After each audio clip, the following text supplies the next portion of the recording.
महायुतीत सत्तेत असताना मांडीला मांडी लावून बसणारे नेते या निवडणुकीमध्ये एकमेकांच्या विरोधात बोलताना दिसले आणि त्यात आघाडी होती ती अजित पवार यांची।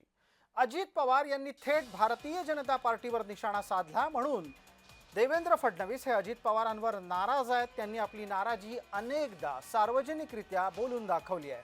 शेवटच्या दिवशी अजित पवारांनी आपला शब्द पाळला नाही या शब्दात देवेंद्र फडणवीसांनी आपली नाराजी व्यक्त केली।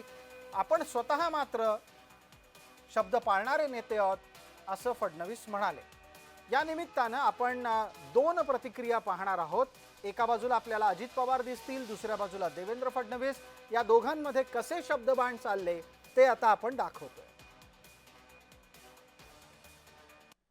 पाहणाऱ्यांपैकी आहे, ज्यावेळी आम्ही हे घोषित केलं होतं की पुणे आणि पिंपरी चिंचवडमध्ये आपल्याला युती करता येणार नाही, आणि म्हणून तुम्हाला लक्षात असेल की मी स्वतः मागच्या काळामध्ये आपल्यासमोर सांगितलं होतं की आम्ही ही युती करणार नाही, पण आमच्या लढती मैत्रीपूर्ण असतील, आम्ही एकमेकाच्या विरुद्ध बोलणार नाही।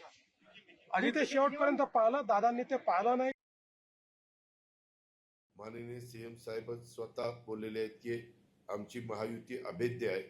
त्यांनीच सांगितलंय की 15 जानेवारी नंतर परत महायुती आधीप्रमाणेच काम करेल, आणि काही जण काही आश्वासन देतात खिशात नाही आणा आणि मला बाजीराव म्हणा, असं देखील सीएम साहेब बोललेले आहेत। हे पण माझ्या कानावर आलं।